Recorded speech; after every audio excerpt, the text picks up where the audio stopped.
Hey guys, Gil here from the Primal Chef. Just wanted to give you a quick demonstration on what it truly means to be a Primal Chef out in the wilderness. How you can come out here with zero equipment and still cook a fine, paleo, tasty meal. By now you should already know how to start a fire, so I'm not going to go over that. Thought I'd use the most primal tool that I could use without spending hours here. Start the spark.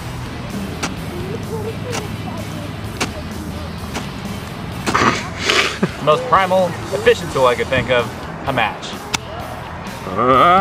We put a stone right in there, and it's kind of almost like it's a frying pan, isn't it? So this is gonna heat up, and we can just sear our steak right on that stone, theoretically. I've never tried it, just heard about it. No idea if it's gonna work, but I'm gonna try it. I think it'll work. I don't see any reason why it wouldn't. I'm gonna wait for this thing to heat up a little bit. We're gonna get our meat on there, get a nice salt crust on there. The water's immediately starting to dry off and disappear, which means that this stone is hot enough to put your steaks on. Ow, it's so hot. Once it's on there, we want to put salt in the other side.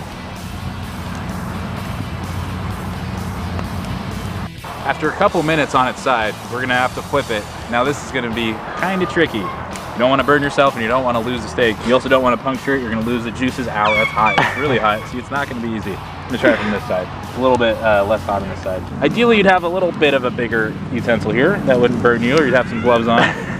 So we're gonna cook this a few more minutes on this side and dig in. All right, the steak's been cooking a few minutes, but when we poke on it, it's still pretty rare over there. Over here where it's a little bit hotter, it's probably a medium rare, which I would like, but here it's still pretty, might even be raw in there, but it's been on here for a little bit, so we wanna flip it once more and try to ensure that one side doesn't get too done. When you do this method here, there's hardly any charring except for on the edges where the fire got it, but for the most part, you have a really nice solid heat without the excess charring that could create carcinogens. So this kind of breaks the myth that cavemen would have always eaten charred meats. Giving it a feel, it's I think it's pretty good in most places. Some places it's gonna be a little bit overcooked, some places less cooked, but that's just how it goes when you're cooking on a stone. I'm gonna open it up here and see how we did. Check that out. That is how a Primal Chef does it. Stone seared steak, perfect medium rare. Excited.